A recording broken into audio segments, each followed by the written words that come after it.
no setback is going to stop me from achieving my goal. No secrets will be left untold, no stone unturned. I'm coming for what I deserve. This is Relentless. So we're currently 4 weeks into the training cycle at the moment. This day's session is a leg day. It's legs split on my routine, which I'll post up on my Facebook page, Lawrence Elite Physique PT. Everything's logged down in my logbook, so I know exactly what weights and reps you're going to use. As long as we're progressing, then we're all good to go.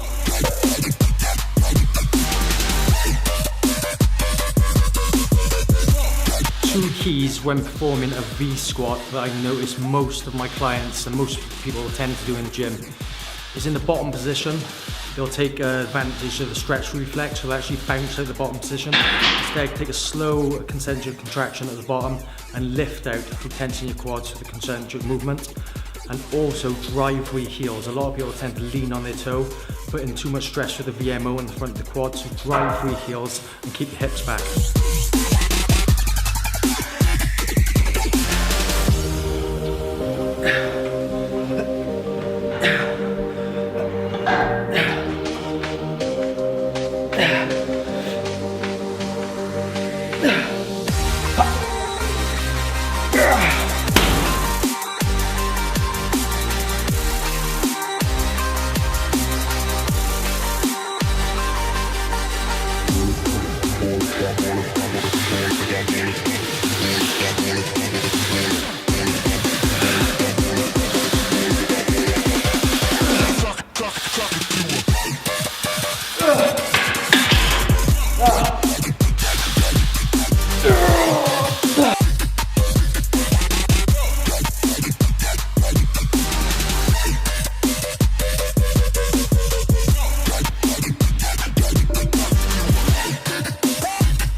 Two conscious movements that I always make when performing a calf raise from now on is I make sure my knees are locked. That's why I always keep my hands just above my knees.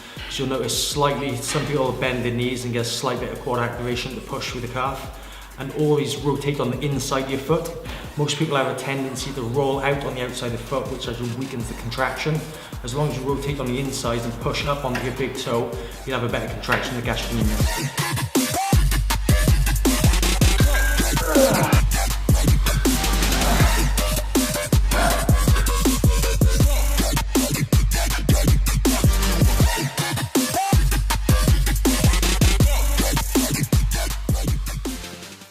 I want to start off by saying that this is no means advice or any form of education.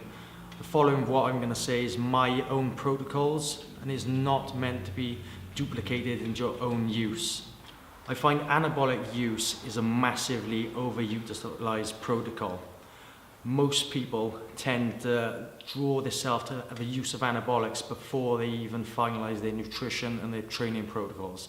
And this, I believe, is by far the most important of anything.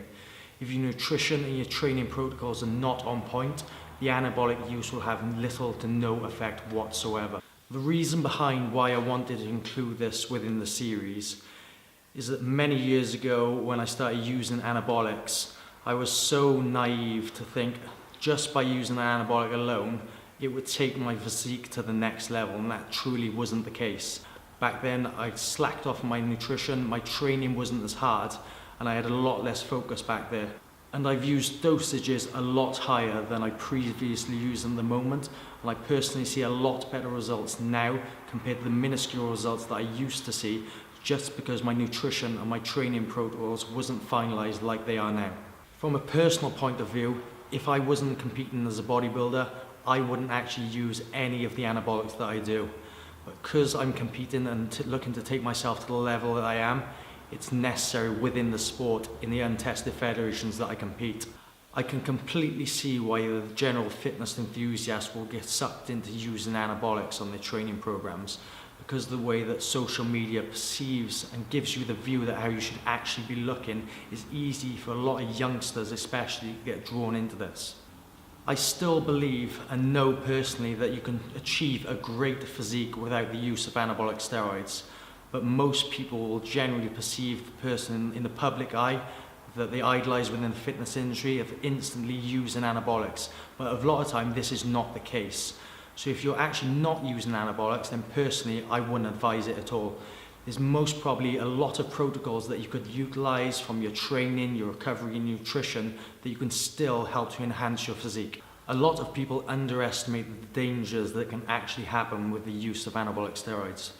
Just because you don't see no instant dangers and negative effects on the body, it doesn't mean 10, 20 years down the line that you're actually not going to have these on the body.